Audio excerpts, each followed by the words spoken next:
Hello, and welcome to another horrific review. I'm joined once again by Dale as we continue our journey along the filmography of Sir Peter Jackson. Tonight we're looking at The Lovely Bones. Released in 2009, this film centres on a young girl who has been murdered and watches over her family. This movie was made on a... Whoa, what did I just do there? Sorry, I just made the writing like really huge and that just threw me. That's really productive. So the movie was made in a budget of 65 million and brought in 93.6 million at the box office. I nearly got through an intro all at once without something happening, and I just something happened with a mouse wheel there. I just went, whoa. Here we go. That's a good start. The poltergeists have got involved.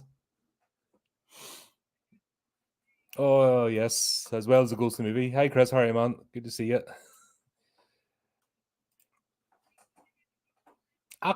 Always a pleasure. This is fun. We're getting near the end of this little journey. I know. It's going to be interesting. The next three movies are going to be interesting to talk about.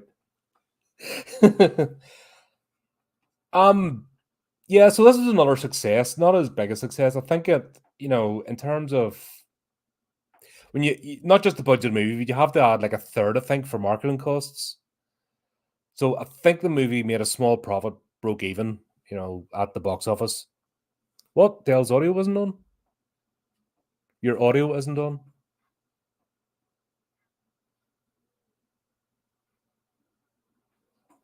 But I can hear you.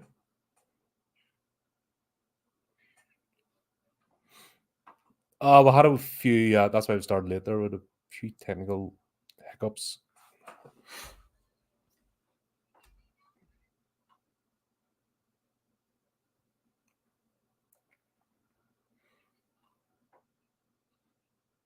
And I can hear you and can't hear her on the stream yet. Oh my god, right, hang on. Bear with me 1 second.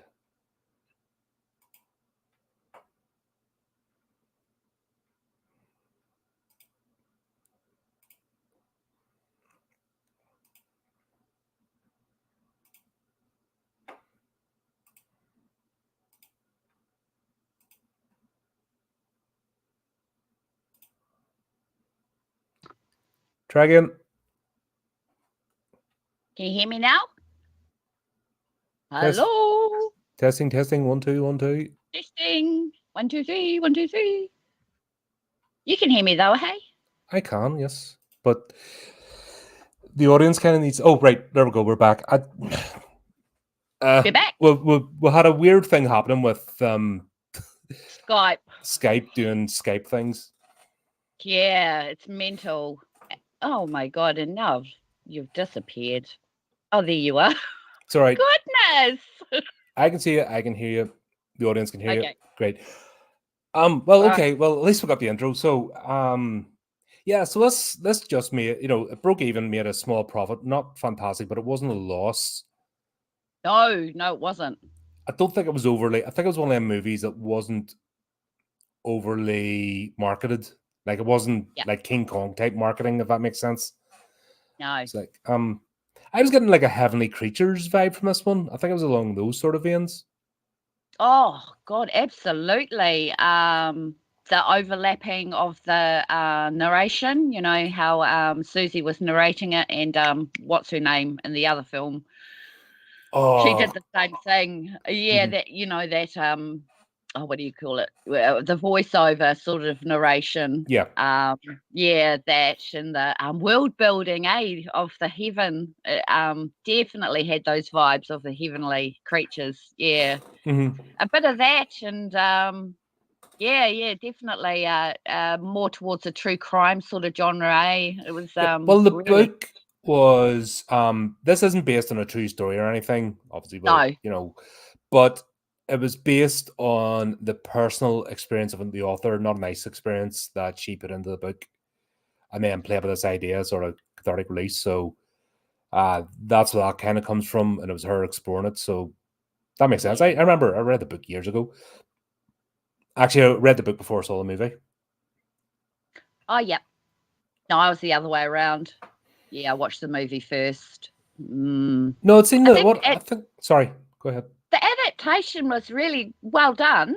I think from the book, not that we're looking into that, but I think the adaptation from the book to the movie transitioned really well. I think that I think Peter Jackson got and the writers got most of it pretty much in there. I think, yeah.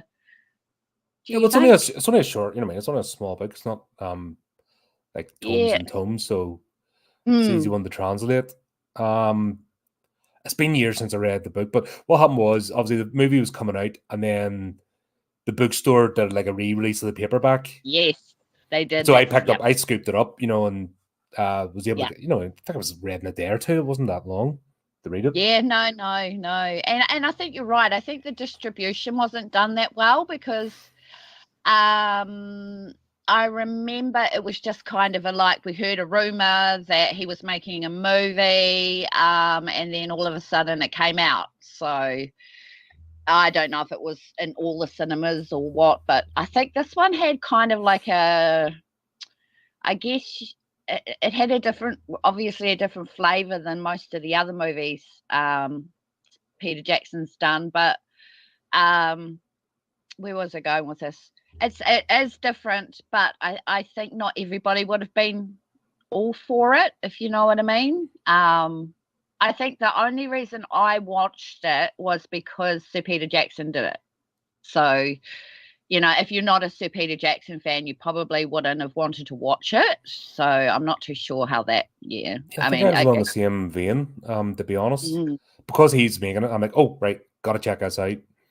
And because at that point, you know, I mean, well respected him as a filmmaker, knew what his score. Obviously, not looked as in depth as we have now. You know, what I mean, this is just giving me a whole new appreciation for his work. Oh, yeah. But he's a good storyteller. No, and you can't deny the fact that he can take material and put it onto the screen. He can tell a story. And especially with today, that's such a lost art. And this is in our history. It's frightening that the fact that an art is being lost, we're watching it disappear. Yeah, it sucks. It really does. It's sad. It's sad. You know, he could have gone so much further, you know, and I think he's just, I don't know. I don't know. Maybe he's sick of working with all these big, huge production companies and, you know, that's actually when we get to the end of this series, because I don't think we're not going to cover the documentaries because it wouldn't really be like a square peg. But the fact that he's stopped making movies and made 4 documentaries kind of shows where his head's at. Yeah, and it does. The fact that he's put his efforts into mentoring and like I don't know what the name, but he's created a couple of foundations for basically creating the next generation of film directors. Yeah. Maybe they're all in waiting until this stupid nonsense in Hollywood goes, and then New Zealand's going to be like the next Hollywood. Yeah. That could be his master plan. Yeah, right. He's created his own Urukai, you know what I mean? He's under Weta Studios, like a big cave, and he's birthing them all as we speak. Unleash onto the world. Yes, the new Hollywood. We're called Wellywood now, and we've got a big Wellywood sign up on the Blimmin' Hill when you fly in from the airport. It's hilarious. Wellywood. It's good to have it's good to have a laugh, though. That's the thing. That's what's missing now from that sense of enjoyment and camaraderie and actually wanting to create something is out the window. It's all snarky and nasty, and you just feel it. Yes. You can't get it. You know what I mean? You can't get away. The only people that like get behind something because they want to stick it to the others. You know, that's the whole mindset now, and people don't like it because they want to stick it to the others, and it's just boring. Yeah. Yep. The competition's terrible. Yeah, there's no. They're all really bad, so I don't know what the competition is. No, but it's not even about they're important other stuff and making about other stuff apart from the actual movies now, and that's the sad thing because they're having to do that means we're getting crap movies. Yeah, but this is this is back to because we don't see this anymore. The mid-range budget movie, not everything's a blockbuster. This is the mid-range, 65 million. not a cheap movie, but still, it's not blockbuster. Yeah, you're type right. thing. And we used to get that all the time. We used to get your big blockbuster summer. I mean, summer was all the big movies, and then the rest of the year was like mid to low budget, Yep. and you had a mix. Now that's gone. Yes, I know. I actually forgot Mark Wahlberg was in this. This is he's kind of the biggest name in this. He is. Yep. And what's her name? Saoirse. Yeah, Saoirse Ronan. No, yep, her and Susan Sheridan. Yeah, big names. Rachel Weisz, big names. Yep. Yeah, and that's you actually kind of forget that for a minute because once again the characters come forward. Yeah. Oh God, do they what? Yeah. But absolutely. The start of this, you get the whole layup, the family dynamic, and you get that all set up, and I think that was really important. It was. We got to see the life that Susie had before she was taken. You know, the grandmother. She's an awesome character in the movie. It just adds something light, and it really takes you back to the 70s, doesn't it? Her character, and it's just such a lovely dynamic, you know, the home life, and then, you know, she had friends, and oh god, the love, you know, the love that she had for her crush Ray, and just that basically that nervousness of being a young teenager about not quite ready to hit adulthood, but you know, on that journey, just discovering all these things. And the way that Peter Jackson just draws those close-up shots, you know, of her, you know, her crush, it's all on her mind. It's her focus, isn't it? It's like the close-up zoom-ins of her, like, oh, you know, oh, I'm in love, sort of thing. It's so sweet. But then, you know, you see it dismantled, and it's really gutting. It really hits you. Sad. Yeah. But I think the family dynamics were done really well, really thought out. Loved it. The only thing I'd say is this film's definitely a product of the era, the setting of it, the 70s. I don't think if they remade it, you know, some of it will probably have that idea, but if they remade it, made it 21st century, it just wouldn't work the same. No, not to the degree it did. No, I don't think so. I mean, well, look, technology's changed for one thing. She would have had a cell phone on her, and they would have been able to ping cell phone towers and locate her and all that sort of thing. That wouldn't work nowadays. You know, I mean, people do get kidnapped, and they do have phones on them, and they still don't get found, but it would have changed it. It just would have changed it. Yeah, and DNA evidence, but even that, just the culture. Yeah. The fact that exactly. You know, you have what's his name? Jack going around the streets with a photograph, and you know, that wouldn't happen today. No. And it just that whole you wouldn't get that. It just have a different flavor. There would have been an Amber Alert, which they didn't have back in the 70s. They would have had all the police knocking on the doors. Nowadays, yay. Oh, just Oliver popped in, just saying hello. Oh, Oliver. Hi. No, it just wouldn't work. Times have changed. You know, those were the days, you know, where it was safe for your children to come home when the street lights came on. You know, that was the norm. You were out hanging out on your bike, you know, running in the park, whatever, walking home by yourself after school. That's just unheard of nowadays, you know. I mean, there are some people that still do it, but I had to catch myself, actually, because I was just, not that I didn't want to victim blame, because it's sort of, I get the sense that, you know, if only, you know, your parents were more vigilant. If only, you know, you weren't fucking having to cross a cornfield to get home. You know, I mean, those that makes you really think. This movies are for deep thinkers. Yeah. It's not for surface people. It's not superficial Hollywood shit. But it's a product of its time. That's the point I'm making. You could do that. Yes. They're not in the middle of an inner city. No, that's right. Everybody knows everybody. Yes. You know, all your neighbours. You can leave your house unlocked. You can go to the shop and leave your children at home and come back and they'll be safe. Didn't happen, you know. And nowadays it's even 100,000 times worse. Kids can't even walk to school without being in danger. It's just mental now. Yeah. But that's what I mean. That's why I said it's a product of its time. This would not work outside of that. So No. it's good that even 2009 when this came out, times have changed. So even setting it then wouldn't have worked. No. Like if you look at the difference between 2009 and now, like that's only 12, 13 years. It's like completely different world. Progressively gone to shit. Yeah, it has.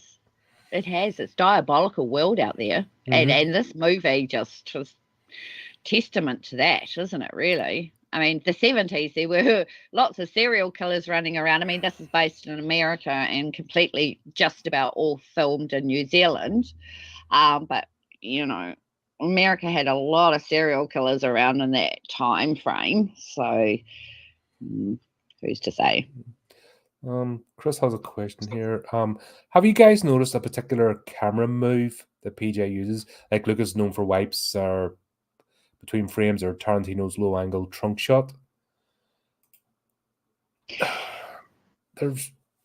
You want to go first? I have an idea. But he segues into things with his camera. I mean, oh my God, he's just a freaking master. What about, I mean, okay, the scene I loved the most, which was really terrifying scene, but when she's running around his house in the spirit world and she's meeting all the victims, the way they did the camera on that, you know, she goes around the stairs and then next minute she's in the water and then next minute she's on top of a mountain or under a tree. It's just like, I think that's what he's really renowned for is his camera shots, his camera angles, the way he puts everything into a scene. I think that's what he does. I'm not sure. Yeah, segues, transitions. Like I was thinking, because the thing I compare us to is Heavenly Creatures. Yes. The scene on the beach with sandcastle. Yes. Where it goes from a sandcastle outshot to actually inside and takes you to the fantasy world and actually remains sand right up to the last minute. Yes. That's what he does brilliantly. And he did it, you know, Lord of the Rings, he even did it. Meet the Feebles, he did it as well, like going between the different things. He did it in Brain Dead, going between different scenes, although a lot cheaper and clunkier, but still, when he went from in the house to out, you know, that absolutely mental scene in the hallway, going between different places, focusing on the blender, for example, then coming back out again. Yes. Peter Jackson's head itself being the thing that's sliding around the floor, and the angle from the chaos to just the head. I don't know what that's called, wide frame to narrow frame, and the transitions. There's no other director I've seen being able to do that. Nope. So, no, I know they've tried, but they can't do it because he's the one. You know, he's the one that invented all this stuff. You know, the close-up shots and all that sort of stuff. He's the one that did it. So, I mean, really, he's at the top of his game, and this movie, it just cements how amazing he is, really. There's I Want to Believe saying hello, Dale, as well. Hello to us. Harry Mount, good to see you. But the chat's getting busy. So I'm trying not to interrupt you again. Just, but I don't want the chat thinking I'm ignoring them either. No, that's awesome. And good question, Chris. You're so right. Yeah. It's the transition / segue / angle. You know, when he goes from one place to another, and when he goes from one focus to another, he makes it look so seamless. Oh, he does, doesn't he? Just with all the movies. The thing that actually surprised me was the amount. Like, this was almost 100% CGI. Yeah. That was something I was not expecting. Yeah, I think we saw some of that coming about in Frighteners. Yeah, but it wasn't. Thankfully, it wasn't Frighteners CGI. Let's put it like that. No, No, thankfully. Yeah, he worked his shit out now compared to that. But then he had to do it again, with the Lord of the Rings, and then he had to do some CGI again, obviously, with King Kong. And then I'm thinking, well, maybe he had to up his game, to produce something different. And because I think that, Paramount, DreamWorks, Steven Spielberg, they were all involved in this. So I think that he had to up his game when it came to technology. Really, I think that most of this had to be CGI, and he couldn't use his little props and his little miniature figurines anymore. They weren't good enough for Hollywood. Which is That's my annoying opinion. because he actually makes better movies doing that. He does. And this, I know it seems to be the standard. People think good enough for Hollywood, but Hollywood is not the standard. No, And it's not. they're definitely not the standard anymore. They're the No. establishment, if that makes sense. They're the Yeah, fast the food chain. institution. Yep. They're not. I would say to any filmmaker, don't be trying to make it to Hollywood. That's that's like training to become a chef and then you're flipping burgers. Yeah. Why would you Good do that to analogy. yourself? Exactly. Yeah. People do strive for that goal still, but at the end of the day, some people make it and some people don't. Well, now it's got this stage. It's nepotism. So Hollywood's Yep. just second, third, fourth generation of Hollywood people who are just Yep. slotted to positions. I don't really have any time. And I have a funny feeling that this is, I think Peter Jackson grew up in this sort of, to make it, you have to go to Hollywood. Yeah. And I have a funny feeling that he might have changed his opinion.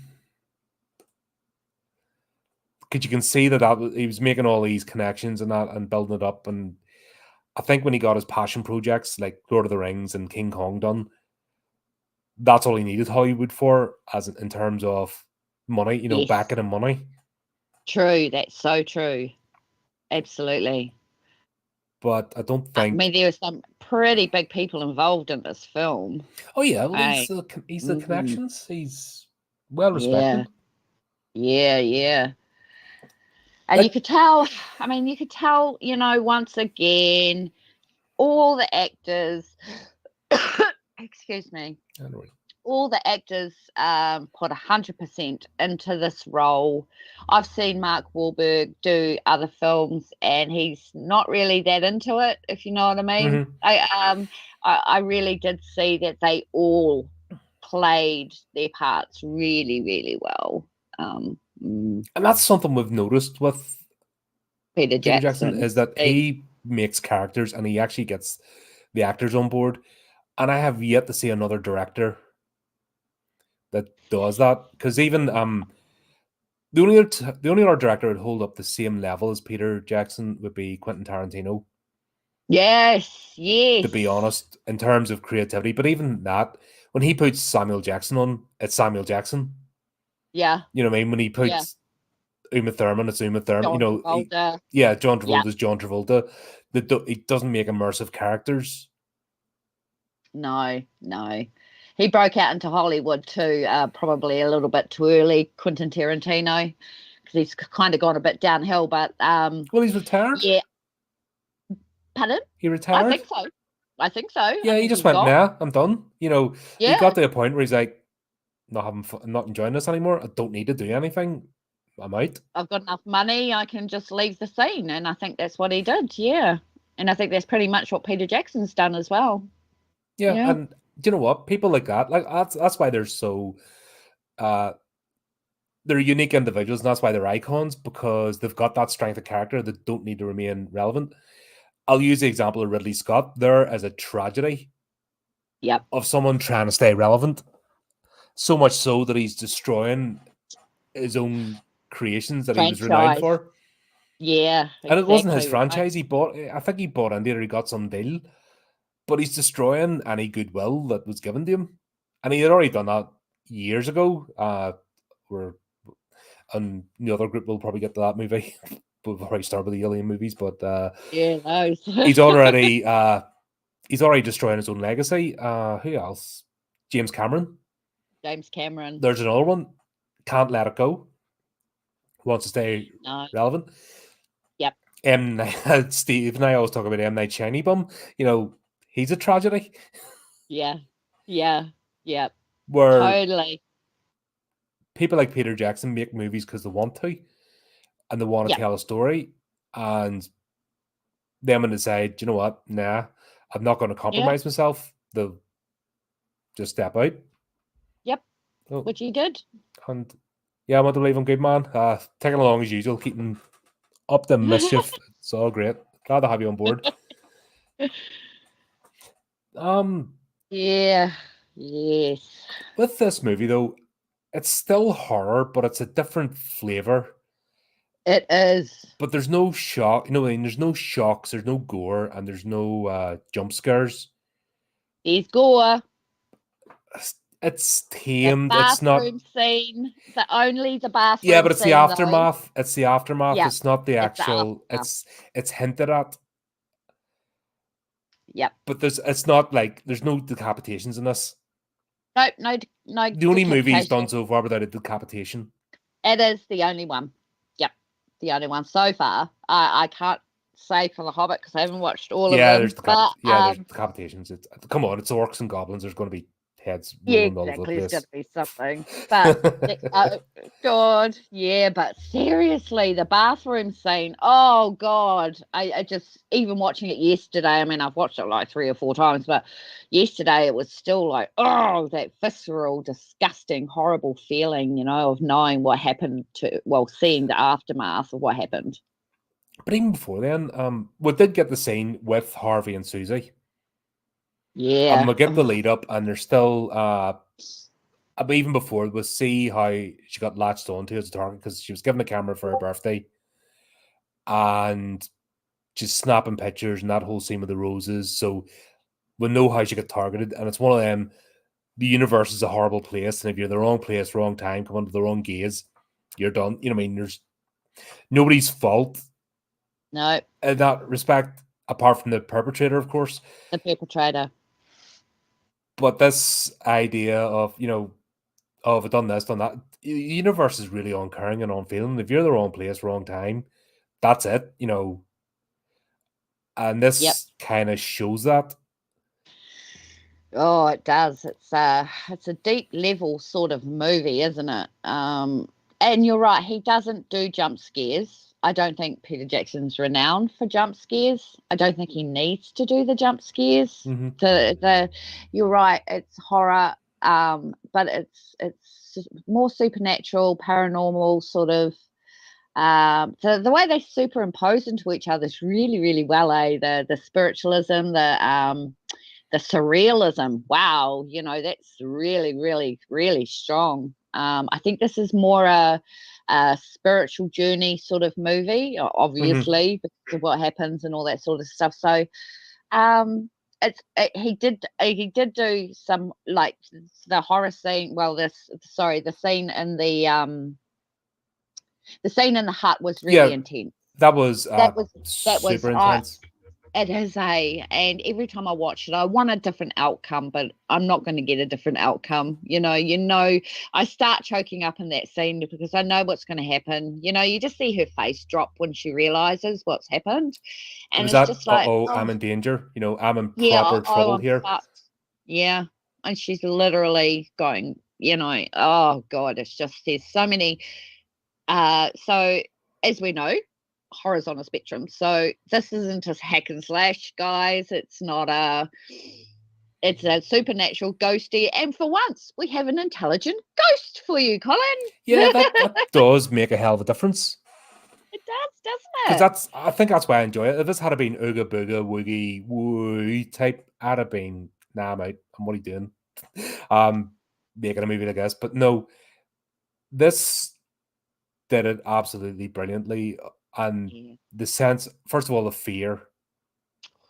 We see the fear and the terror that Susie's going through, and the not quite accepting what's happened to her, especially when Jack at the same time is running through the streets No, the main Oh, town. In desperation, I mean, because it's got that. It's not even they'll be back. It's like right, she is like 2 hours late. It's dark. What the hell? Freaking yeah, out because this doesn't happen. yeah, yeah.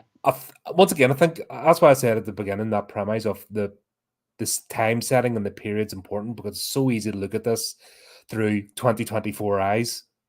Yeah, yeah, And absolutely. you have to remember and back to a more innocent time. It is. It was an innocent time. It really was, wasn't it? And to see it, just taken away just like that, And I think it just reiterates, how we've been talking about warnings and movies, and this is a don't go into the woods by yourself warning. This is Yep. don't stray off the path warning. Don't be complacent. Those are the warnings. The warning isn't that she shouldn't have been walking around blah blah blah blah blah because we're talking about a predator. He would have got her no matter what. If she wasn't in the cornfield that day, he would have got her another day. He was a predator, and we see that later on in the film Oh as yeah, well. yeah. Oh God. No, and that's Terrible. a good thing. The good thing about horror is it can explore this where other genres shy away. Yeah. That's why this topic can't be explored any other way apart from horror because No. horror is not afraid to do it. Yeah. But you get Yeah. that sense of fear and then anger at the unfairness of it Oh all. God. Yeah. And you feel those emotions too while you're watching it. Absolutely. Yeah, you want him to, when Jack's got the baseball bat, you want to see his bloody head caved in, sorry YouTube, but that's what you want. You want to see him suffer, but he gets outmaneuvered. But It's like, that's once oh, again, like you said, this is the predator, and yes, you gotta take it from that context. angle. Yes, you do. Yeah. Uh Yeah. Ugh. but we do get he does dial it back because there's a chance for this to be really depressing and dark and Yeah. horrible and just a miserable experience to go through. But when Susie meets Holly, Yeah. but don't know the context. Well, if you've not read, like, if you haven't read the book beforehand and you don't know the context of why they've met, then you sort of go, "Oh, a friend," and then they actually take a moment and enjoy the position they're in, Yeah. which is another message of always make the best of where you are. Yeah, well, that's true. Yeah, that's absolutely true. There were light moments with those two, which was really cool. I think it added, even though it was really tinged in heavy sadness, those light moments where they're running around and they're all dressed up and they're just playing, and yeah, they were really great. They were really awesome, but they were also really tinged with that sadness because she should be with her mum and dad. She should be at home safe and sound, not running around heaven or the in between. She should be at home, and it's just really sad. For me as a mother, that was a really sad realization Yep. that that could happen any time to any child, and yeah, it's just really, really sad. But But we see you resilience. we do, don't we? She comes to some sort of peace, I think, when she realizes that she's not coming back. She's not going back to her parents. It's yeah, terrible. And But then you're that's right. It the wasn't. theme of the It could movie. have been. Yeah, that's right. And that could have been just a dark, horrible, miserable movie. But those little, even though they were really quirky, with the big bouncy ball sitting on the beach and it's a giant, but those are obviously like significant objects that come in later, that we see the beach ball and that sort of thing, the recorder and all that sort of thing. But they were really, really weird, like them running around on the green planet, and those are really out of it scenes. They were not what I expected from Peter Jackson. I didn't. Yeah, so although they were light, it was kind of like those sorts of the scenes were a bit weird for me. But we've seen that before. That's why I keep referring to heavenly creatures. Yes, Because we've seen yes, this before. The yeah. fantasy world, childish imagination run rampant, is capable of anything. And yes, it's going to be weird and quirky and what, but it doesn't matter because it's Well, it all had a purpose at the end of the day, which is another thing we see. processing. How do you That's process right. something? You use your imagination.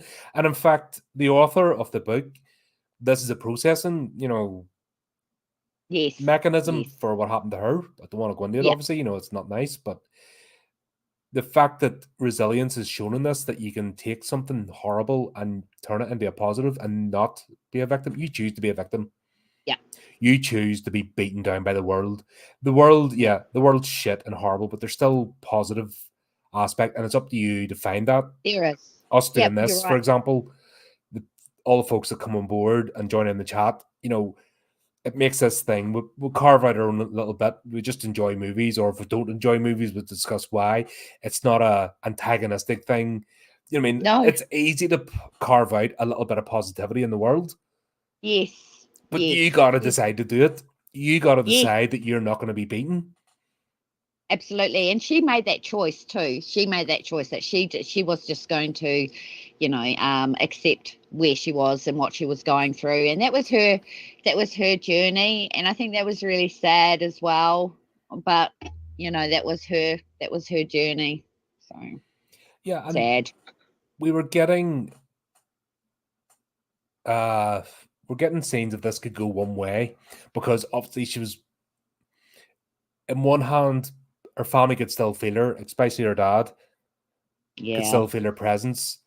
By that, they weren't getting closure. So her effectively trying to reach out was causing distress, and it took her a Yeah. while to realize that.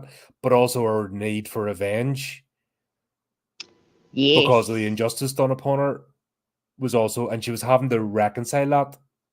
Yes. And how do you reconcile that? Until she saw Jack, running through the cornfield with a baseball bat, and then she realized, she's actually having a huge impact on her family by sticking around, because she wasn't going to go into the light. Holly tried to take her into the light, but she didn't want to go into the light yet because she had unfinished business. So it's really extraordinary the way Alice Sebold brought that out in the book. But then Peter Jackson brought it out in the movie, that's, and it was explained as in the in between world. Limbo, I guess it is, when you're just, you saw her, like, we didn't get to see her passing, thank freaking goodness, but what we did see was her running away, and she kept running, and she kept running until she was in the afterlife. And that was a poignant scene in itself, when her and Ruth accidentally touch hands when she's running past. I mean, that's just the way this whole thing was put together was just brilliant for a supernatural film. Oh yeah, yeah. Yeah, very Because well done. these supernatural films, as you know, sort of paranormal films, I have a problem with because they're usually not handled right, because they treat Yeah, the entities like morons, and I yeah, hate that. I yeah, hate the goo woo ghost. It just annoys me because it's like, yeah. what is the point? No, I know. It does an injustice to the spiritual realm, doesn't it? Where at least this, you can see that they're not.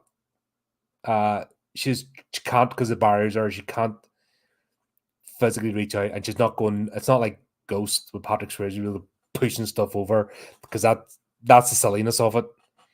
Yes, But the idea absolutely. of the feeling, that's about as much as she'll ever, and that the amount of effort it takes just to get that feeling across because of intense emotion, is that was so well told, and actually you could believe that, if that makes sense. Yes. You can believe if Absolutely. somebody doesn't feel like they have to go because they've got that strong emotion about it, that it can affect the physical realm, the real world, if that makes sense. Yes. Yes. But then as emotions change or energy only lasts so long, it's not a permanent thing. That's why I'm not a fan of the Grudge movies, because the premise of it is just silly. Yeah, it is. Although it's a fun, I see them as a monster movie more than a supernatural one. Yeah. But Yeah. as once again, is that idea of emotion being so strong that it's permanent, but it's not. Nothing's permanent. You can't hold on to hatred, for example, for so long, because it'll burn you out, and then Yeah. you can't hold on to love for so long, because even then it burns out. Well, Nothing. you see it in the movie. You Mhm. see the 100% hate from Jack, 100% hate. Then it's flipped really quickly to 100% love. For his daughter. So there was that, him so angry, but then he clicks, that she's still there, and then it switches to 100% love, hate. They have exactly Yeah, the same hate, value. anger. Like the same Yeah. with the ships in the bottles. Oh gosh, that was terror. But that was their hobby. That's what, she was the only one of the kids that was interested. So that was, father and daughter sharing Yeah. moments, sharing a hobby. And he's like, well, all these are for you afterwards. That was his legacy, in a sense, passing on a passion to someone. Yep. What parent doesn't want to do that? Yep. Exactly. And Pass then on. how could you look at those anymore, without thinking of her? That's why he smashed them. Yeah. That was it. That was it. He was gone at that point, But then he brought it back, right? Because he sees her in the window. Well, he thinks we see the candle flickering and all Mhm. that sort of thing, and he realizes, hell, she's still here, And then Buckley runs in going, oh, I just saw her. She came into the bedroom, and it's just like, Yeah. okay, everyone's seen them except for Mum. But what we see, that's the thing as well, because we see a whole degenerate, we see the happy family. Yeah. And this is why I like Poltergeist, the original one, as a movie, because that's the same thing. We see the happy family dynamic, and then that dynamic being tested. Oh yeah. Yep. And this is Great another one. example. This is the ultimate test. You know what I mean? Losing a family member, and that's what that impact is. And we see how everyone copes. Um, Lindsay, no, not Lindsay. Lindsay's the older sister. She's the same. She's inspired by her father, but different ways. Yep. Different. Yep. Yep. So she feeds into his obsession. He decides to channel through obsession of, well, the police don't care. I'm gonna do something about this. And that becomes Yep. his like waking, he becomes a shell of the person he once was, because he just the same anger that Susie feels, he also feels it because of the unfairness. Yeah. Yeah, and the connection's so strong that she's able to affect him in the Mm-hmm. spiritual, from the spiritual realm into the physical realm. So that was part of the plot. So that was really done Abigail, well. the mother, Yeah. she just decided that she wanted to bury her head in the sand and carry on and like almost forget. So that was seen as a betrayal, and she actually sees the rest of the family are of the same mindset except her, and then she effectively sees her family, although not physically, because we didn't see it. We saw a couple of bits, but we saw the family turn against her Yeah. Yeah. because she wanted And that's something else. Yeah, she did. She just didn't want to accept. I mean, she didn't go into the room. She didn't. She hasn't even changed the bloody sheets since her daughter died. That's. I mean, I guess that's what happens. Is some people turn their, I don't know, their beloved's bedroom into a tomb in the middle of the house. Mm-hmm. It's sort of. And I think she just lost it. She couldn't handle it. And she had to leave. She had to run away. Flight, fight, response, freeze. Mm-hmm. She didn't do it. She ran, and I was actually, when you think about why she left her children, I think it's because she didn't want to feel that pain again of losing another child or losing her husband. She had to leave. And I think that making a decision like that was not taken lightly. You don't just leave your children behind. But she couldn't handle it. She couldn't handle the pain, and you can see that. She was in denial, total denial. That would be allowed to be shown today. What? A woman showing weakness or, failing to show the character. That's not allowed today. No, because it wouldn't make a big budget movie, would it? Because people will be up in arms about it. Yeah, and it's like, but it'll be like, why aren't you allowed to be vulnerable? Yeah. Showing different mechanisms, but that would be seen today as hating women and blah blah blah, and you'd be like, what? That's a character, and that's why I'm saying this is a movie of its time. Not just the setting in the 70s, but the fact that 2009 was the last of actual storytelling, because now it's corporate sludge. This is the dynamic that must be in place. No, like it would just be, if it was made today, it would be empty. There'd be nothing because of all these wouldn't be, so-called rules that are in place. No, Abigail wouldn't be allowed to be weak or hurt. She'd have the girl boss her way through it. No, they'd have to change the whole entire book, right? They'd have to completely make it completely different than what the book actually is. I don't know how they'd even do it. I mean, I hope it don't. You know, it's been done now, and thankfully, I think it's one of them stories that'll be left alone. It better be, because I don't think that's. I think that's disingenuous towards people. You know what I mean? I don't see. Maybe it's just me age what, but I don't see women characters, men. I see characters. I see people.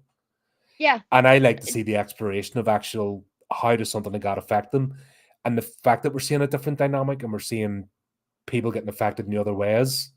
Yes. And I see Jack's character channels his grief through obsession, and then the kids looking for strength as they're feeling lost, channel in to that and gain strength from it. Now, am I saying it's right or wrong or healthy? No, because this is not a healthy situation. No, having a child taken by a predator and dispatched, and just like that in a time where these things weren't commonplace, that wasn't in the forefront of people's minds. This is not a good situation. So once again, only a horror movie can do it, because this would all be glossed over and sanitized, and if it was a thriller or a drama, absolutely it wouldn't have worked, because there's too many supernatural elements in there. It just wouldn't work.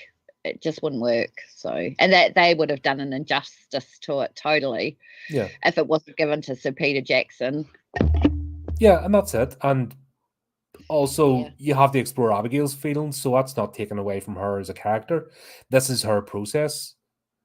And then she had to solve it in her own way by having that complete shutdown to then come back. Because then what we saw then is she couldn't get through to Jack, and Jack had to go and fall to get to that point of no return. Yes. Where he realizes he's went too far.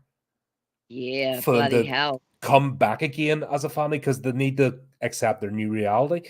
And we'll see that journey take place. And it's emotional. It is.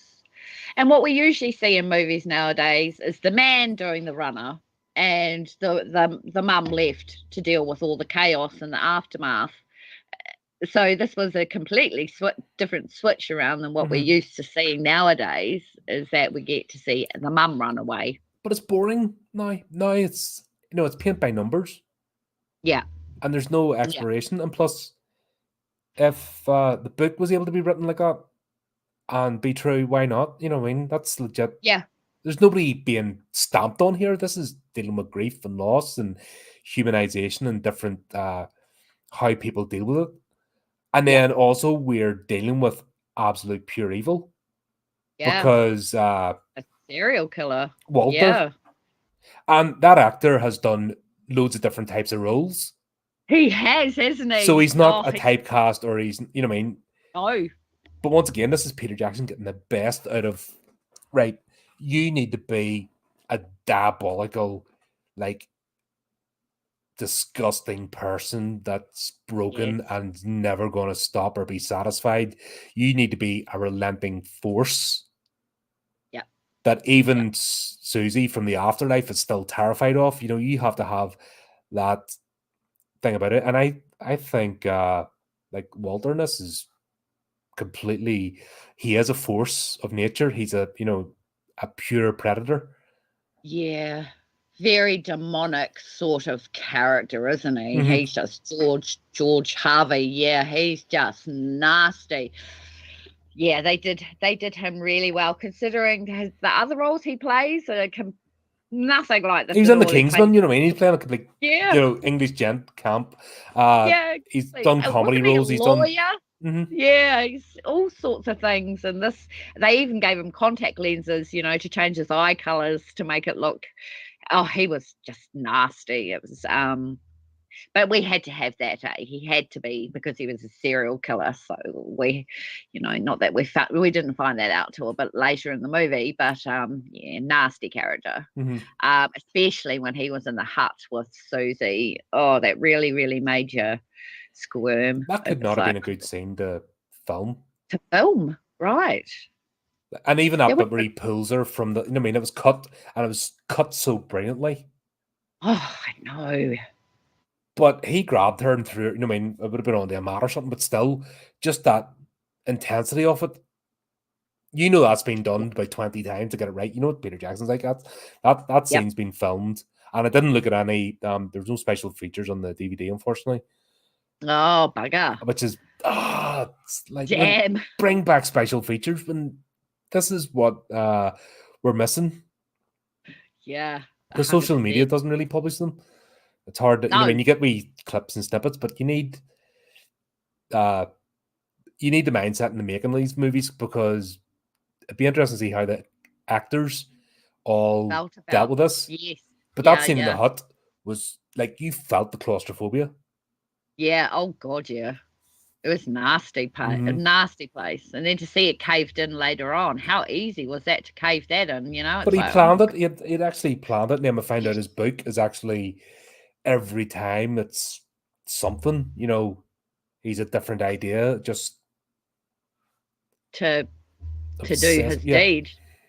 Nasty. Yeah. I wonder how many serial killers sort of documentaries that Peter Jackson had to watch in order to get that right. I mean, Ted Bundy, these bloody, Jeffrey Dahmer at those times. I guess yeah, because he got it really bang on with the bottle glasses and the parted hair and the Jeffrey Dahmer look. Yeah. But that's what they do. It's a predator Yes. thing, it's a camouflage. Yeah, They're absolutely. masquerading as the most unassuming, innocent character, non-threatening. Yep. And that's where Jack makes his mistake, Yes. because he thinks because he targets children. Well, when we're getting, we Yep. find out that he targets children, but you think that they're not capable of dealing with an adult. Yes. And that's the mistake of dealing with these type of people. And that's why you're always told, don't, when one of them breaks out of jail, or not that it happens that often, but do not approach, do not engage. Yeah. Don't think that these people are obsessed with this. You're You're going to evil come a cropper. manipulators. Yep. Yep. Absolutely. And then you see him getting his obsession with Lindsay. Yeah. I mean, he's already found a target again, and to target the sister of a victim. Oh my God, what are you, crazy? He must be crazy. Well, yeah, that's that's kind of the definition of being a serial killer. You're psychotic. Yeah, totally right. He's very clever. He's very clever, but then he's also very stupid. You know what I mean? For shitting in your own backyard. Mm-hmm. Yeah, people don't usually do that, and No, he and did. he's got a proven, as we find out, he's got a proven history of not doing that. Yeah, exactly. But do you think, as this story plays out, it's Susie not ever like the whole premise is a serial killer, and actually Holly's one of his victims, and then we meet that the other victims are, were waiting for someone, I think, to turn up. Yeah. turn up. I mean, they're almost waiting for her. Or for the cycle, they couldn't move on until he moved on. I don't know. There's something there. It wasn't quite explained. And I can't remember, like I said, it's been so long since I read the book, but yeah, they're all almost trapped by the act themselves. Yeah. But it's only Holly reveals herself to Susie, the fact that they can share this universe. Everyone else is off in their private place. Yeah. But Susie brings a different energy. Yes. And it's her energy, because you see it in life. She lusted for life. Yes. She embraced life and she had everything to live for. So I think that's what gave her that different energy when she passed, that she was not ready to go. She wanted to see us played out. But do you think that energy affected him? Because once she started pushing, and the fact that her presence was being felt, he's bound to have felt it too. Yeah. Yeah, absolutely. I think you're right. I think because she had such a lust for life, she even had love, just about on the horizon with Ray, and she's 14. That's a turning point, you're going through puberty and all that. And I think because she was the last victim, and because you got to remember the other victims were back in the 60s. So there was actually quite a big time frame between the last kill and then Susie being killed. I think there was like 5 years difference or something like that. So I think the other victims had already gone through their journey. So she was alive but dead, if you know what I mean. So her energy was still there and it was still alive. And I think what happened was, I think her father, her brother and her sister, I think they were keeping her alive, if you know what I mean, because they were still seeing her. They were Jack got obsessed with trying to come to the bottom of what happened to his girl. He was finding all these different suspects, who it could possibly be. He's going to the police station going, check out Mark Robertson and check out blah, blah, blah. And the whole time he had the wrong person. You could see that when he finally clicked with the rose, in the backyard. I think that was a really poignant, because Harvey didn't see the rose turn red, but Jack did. So it's all her energies were changing his physical world. It was just done so well and messed up, it's sort of really sad. Yeah, but it's not meant to be a happy tale. That's the whole point of it. It's meant to be a tragedy. Yeah, no, but you're not supposed to cry the whole way through the bloody film. God, I don't know. I thought when they sort of introduced Ruth's character, she was a bit of a red herring in this. Totally. I actually thought she was going to be the one to solve the mystery and be that, but she was kind of there just to show Susie, I think, that she could reach through to the other side for those that are receptive, and at least establish a basic, not words or anything, but at least a basic communication and a gentle sort of brush and effect. But I thought her character had more to play than what she did, but it was a real red herring. Yeah, it was, wasn't it? It really, there were a lot of unexpected things going on in this movie that really made you think, wow, that was unexpected, sort of thing. Like, why was she so important in the film? But then again, it's like, well, we see that when Susie crosses over into the spiritual realm, she actually accidentally brushes Abigail's hand, so they accidentally touched. So that in essence meant that she was going to be tied to Ruth forever. That was the premise behind it. But I think what happened, because there was that moment where Ray and Ruth met about the poem, and then you see you see Susie getting a bit jealous, about those two talking and that sort of thing. I think the reason why Ruth was there was okay, because one of the things that was the unfinished business, of course, was the kiss. Mm-hmm. She wanted her first kiss, and the only way she was going to get that was with Ray. But now she's gone. I think she clicked that she could go into Ruth, and so when she gets her kiss finally from going into Ruth's body, did you notice that she had a choice? Susie had a choice. She had a choice to get that first kiss or to have Ruth. have Ruth find her in the safe. That was a fork in the road. That was a crossroad. Was, do I get that final kiss? Do I get that kiss that I'm not going to heaven for because I want that kiss? Or do I let Ruth find my body in the safe? Because that was right then at that a moment when she yelled out to Ray that she passed out, and she ended up being, well, Susie decided, nah, stuff that. I don't care about my body being saved. I want my last kiss. I want my first and my last kiss, And that was that acceptance, wasn't it? That was that whole of what is actually important to me. Yeah. And everyone has their own thing. And I was annoyed because if this was a by the numbers supernatural tale, Ruth would have been the investigator. Ruth would have approached the family. Ruth would have interpreted for Susie. Ruth would have found the body. Blah, blah, blah, blah, blah. Yeah.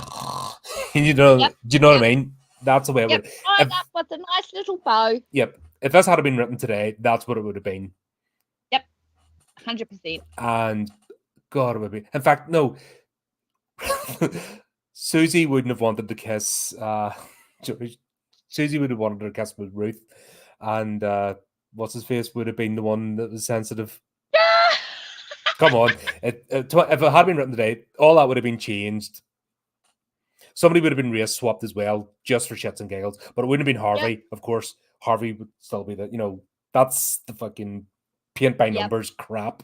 Yeah, that we have today. Token characters, absolutely.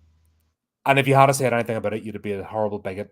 Not the fact that it wasn't even written by the book, or a truthful telling the story. That's what it'd be today, and it'd been done terribly and boring, and none of this, no emotion. You'd just feel empty watching it, because that's what would happen. But you're on an emotional roller coaster here, and you can't figure anything out because the characters are figuring it out as they go along. That's the whole point of this.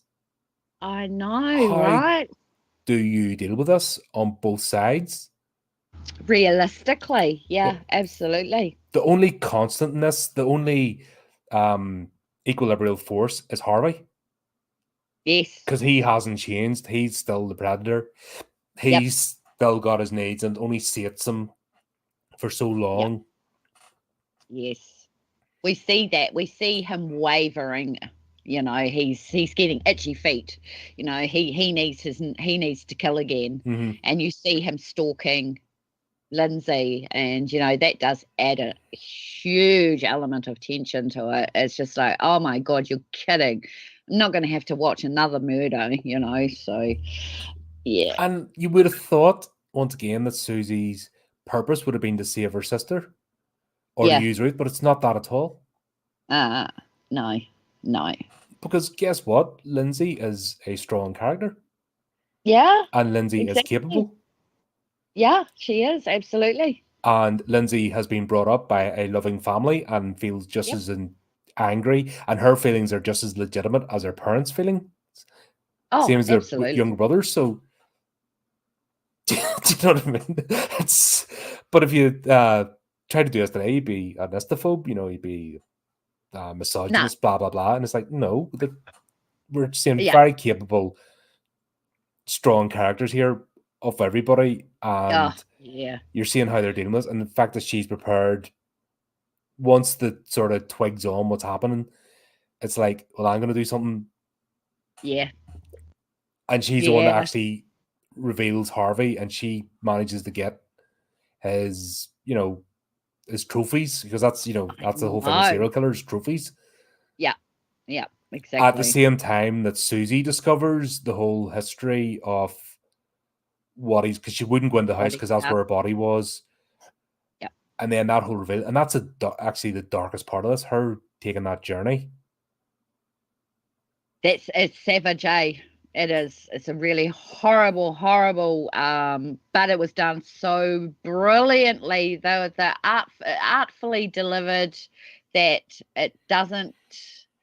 It draws you into it, but it doesn't take you down a horrible, deep, nasty hole, if you know what I mean. Mm-hmm. It's done so well that the art is way more important than the actual It the showed, it process didn't that tell. You know, it's that yeah, things tell now, they don't show, but this showed. it shows. And her discovering, you know, each of the locations, and just even finish up with Holly just popping up out of the water, just I know. Savage. Oh. But you know, we don't get to see what happened, which is really good. I don't think you needed Uh to. no, that's what I mean. Okay, a horror movie nowadays would probably show you exactly explicitly what's happened to all of them, who they were, background story, blah blah blah, and it would have just taken away from everything. Mm-hmm. It's the mystery was another element that kept you going as well. The mystery of who is Holly? Who are these people? What happened to them? You know, and we get to see just a little bit of a backstory. Well, we get to see. Sadly, we get to see them deceased, but at least we didn't get to see what happened to them. You Yeah. know, because it would have changed the tone and the mood of this whole film. I would have dragged Yeah. it out, because this was all about, you know, this was tight. That's a tight movie. It was, again, another example of Peter Jackson containing himself to a really good degree. I think so. Mm. Yeah, and then obviously the icicle is important.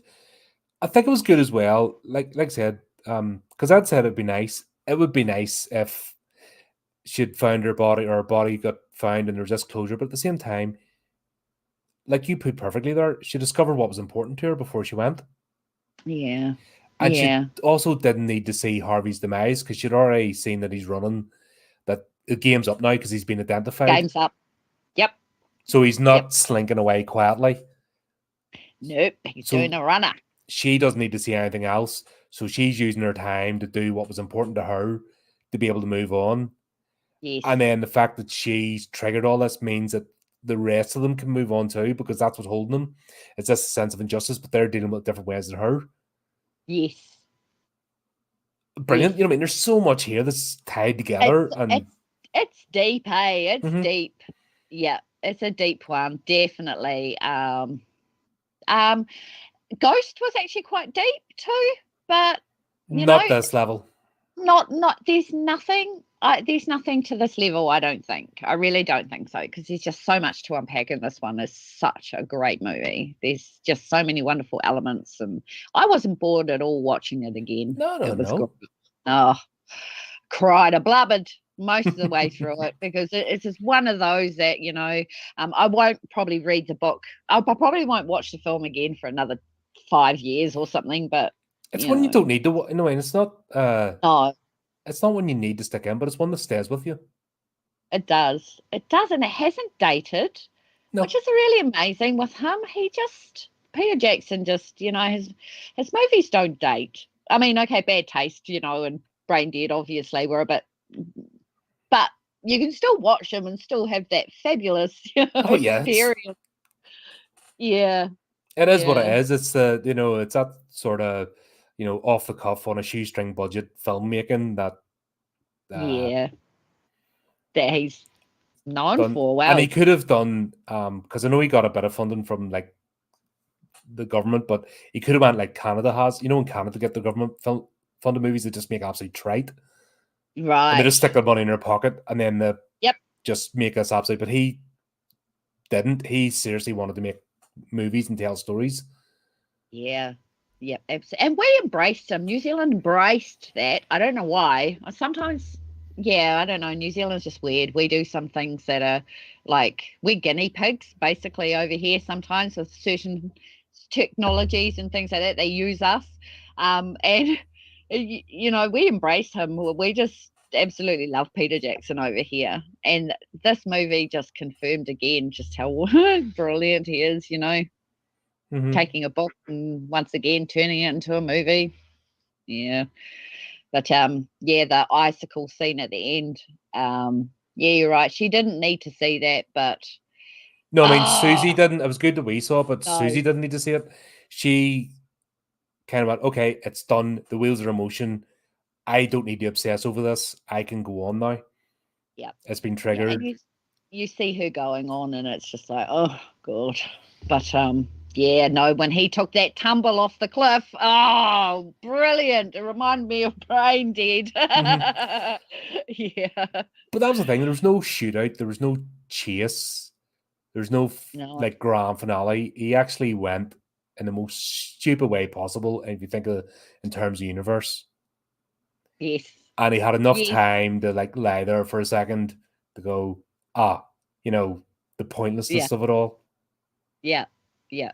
Absolutely. Karmic justice, definitely, at the end of the day. It's not what we wanted.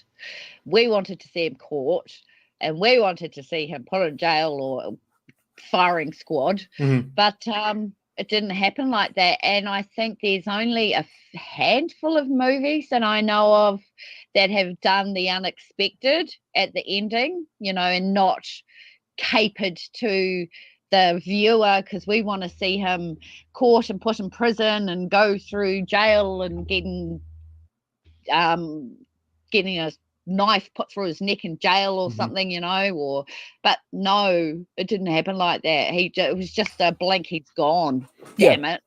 But then it's just like, well, at the end of the day, it didn't really matter, because they all knew who the murderer was by that stage. So I think you got to look at it in a different sort of lens. I don't know. Have you watched My Sister's Keeper or? Don't remember that one. No. So the ending's completely off the cuff, and the same thing with The Shack. Have you watched The Shack? I think so. I remember that one, but it's been a while. Unexpected endings. It's not what you want. It's not what you expect. And nowadays, if that was done now, they would actually complain. They would make Peter Jackson change the ending, like they tried to do with Game of Thrones.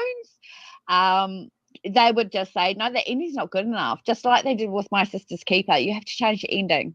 You can't have the ending like that. But that's the problem. It's movie studios go, and it's not even the people. It's a loud, noisy group that stay on one social media platform, and that's all they live their lives doing. Yep. And because they do it, lots of news, sock puppet accounts, and do it over and over again, the studios think that's actually a valid opinion. Instead of just making the art, let the legacy of the movie tell its own story. Exactly. The fact that we're still talking about this 15 years later, more or less. Yeah. 15 kind of years. says it all. It does. It does, doesn't it? And there hasn't been a movie like this made since. It's got... No, there hasn't. No, this is the end of an era. That's what I'm saying. It's That's it. We're actually going through a bit of history here. Like 2010, where it's all started to change. Like we've seen this... I've seen movies from the end of the 80s to the beginning of the 2000s, and the tonal shift I'm aware of the longer I'm doing this. But 2010's where it really falls off a cliff. Damn. And we just start to see the degradation of movies, just no interest in making good film anymore. We're seeing a bit of pushback now, but it's sparsical, it's independent filmmakers, it's, outside of Hollywood sort of filmmakers are doing it. Yep, trying to do it. Yeah, the more people realize that institution is the fast food chain. Hollywood's the fast food chain. The sooner people realize that and understand that you can have a more fulfilling career because you have more chance now to have direct interaction with your fans, the people who support you. So you can actually, rather than going for the glitz and glamour, and I think Peter Jackson went there and he's come back. Yep. And I think the next 3 movies we do are really going to show that was the turning point. where you had to have a long think. Yes. But yeah, you can have a more rewarding career that you have a loyal fan base, people that support your work. You have interaction with those people. You don't Yep. make stuff for your peers. You make stuff for your fans. Yep. You make stuff for your Yep. supporter. I don't even like the word fans. It's like people worshiping. I'm not comfortable with that idea. I like the idea of friends, supporters. Folks that get it. Yep. Like me sitting on here, I would hate to have Yep. fans. I would hate to be somebody out there going, "Oh, Colin's on." I wouldn't know what to do with that in a million years, if that makes sense. Yeah. You Yeah. know, Absolutely. That's just ridiculous. It's an icky feeling, isn't yeah, it? it's like no, Yeah. no, no, no. I'm just me. If you happen to be on board, and if I get a chance, I'm going to try and speak to you at some point. Because that's just who I am. Unfortunately, Yeah. as I'm starting to grow in subscribers, that's not entirely possible. But I do what I can, if that makes sense. Yeah. But Yeah. I think filmmakers Absolutely. or creators in general need to embrace that you don't need the glitz and glamour. You don't need to be this superstar. You can actually have a rewarding creative career and get Yeah. more out of it by just finding the right people that get you and Yep. making the That's art right. that's true to yourself. And that's more Yep. than possible. You just need to realize that Hollywood isn't it, and don't chase that. Or being Yeah. an influencer, being like the top tier influencers, or just God. put out try. It's across the board. Same as authors. If your book ends up in a supermarket or an airport bookshop, you're making bland trite. I mean? You're not making anything impactful. No. And if that's what you're aiming for, then think no, but am I wrong? No, not at all. You're right. You did right. Yeah, absolutely. I think you gotta have a passion for what you do, whether it's writing, whether it's filmmaking, and that will show. And like we've seen with Peter Jackson, the actors and the actresses, I think they just admire him so much that they put 100% into their acting. And once again, we see them coming all the way over to little old New Zealand, Mm-hmm. these big, huge names coming over here to film. Because most of it was filmed in New Zealand. A little bit, I think the school was filmed in Pennsylvania or something, Mm-hmm. but the rest of it was all filmed over here. And to have that level of commitment to go, okay, I'm going to New Zealand for 4 months with Peter Jackson, that must be just a whole journey all in itself, sort of thing, and you wouldn't do that unless you were committed to the filmmaker, right? I know. And has he ever got a bad performance out of somebody? Not as far as And I've we're seen. and we're going to see a really, Seriously. in fact, we'll go next. Maybe we're going to see an actor I actively dislike, All right. and I just his face, his mannerisms, and his that he uses for every bloody movie. I Oh, don't I like know him. exactly who you're Yeah, talking about. and I'm not looking forward to it, if I'm honest. But we gotta push through and do these. Yes, We've got to yes, suffer yes. for our art. We've committed to this, so we've got to see it to the end. Yep, 100%. Yep. But Yep. still, he gets the best out of them. So, Yes, yes, yeah. but yeah, Mark Wahlberg's a perfect example because there's a completely different character played in this than anything he's done before. Oh, absolutely. When we did King Kong, Jack Black, of all people Oh, who give one-dimensional performances, bloody fantastic. So exactly. if you were wanting to be a better actor, you would definitely jump at the chance to go and work for Peter Jackson. Oh yeah, God, yeah. I bet a lot of them are wishing he'd come back, but Oh, I know. no, I think he's done his task. He who shall not be named. Who's the actor you don't like? Well, you'll have to wait for the next stream because I'm not going to spoil it. Tune in and find out, and then I Absolutely. will unload. Oh, You have to tune in brilliant. for that one. Yeah, Yeah, exactly. but there you When that go. whenever that is. Hmm. Yeah, but that's going to be interesting. So obviously, next time we'll be doing the Hobbit, an unexpected journey, and I think it's going to be a different conversation for these next three. Possibly. Yeah, yeah, we'll take what we can out, but still, this is an example of Hollywood, interfering. To Yeah. me, that's the equivalent of the Frighteners No, maybe interesting. on a revisit, I might change my mind, but I don't think so. Wow. Interesting. Yeah, it'll be an interesting one. I'll know better when I've watched the game. Like I said, not watching all three together, but Yep. individually with this mindset, I'll be interested what the review's going to be like. And I'll be interested in your thoughts too. You know, what your initial thoughts were when the movies come out, and then what you think now, and all that kind of stuff. Because this was a tonal change. Yeah. And I've only watched it once. I've only watched the first and the second one once. So Does that not it'll say be that says everything, doesn't it? yeah. No, I mean that's all I need to say. But Dale, as always, this is an absolute blast. This is a great one to talk about, Awesome. and always enjoy hanging out and talking. Yeah, me too. Thank you. And of course, everyone in chat, all these are. I know I didn't put up all the comments, but I wanted to keep the conversation going. Glad you are talking amongst each other as well, because that's what we want here as well. It's not just focusing on us, but you know, there's a bit of a community growing in the chat as well, throwing ideas between each other, and it's great to see. Thanks to everyone that's tuned in as always, and just leaves me to say, keep updated with the channel, do the typey clicky things. Until next time, keep it creepy, keep it horrific.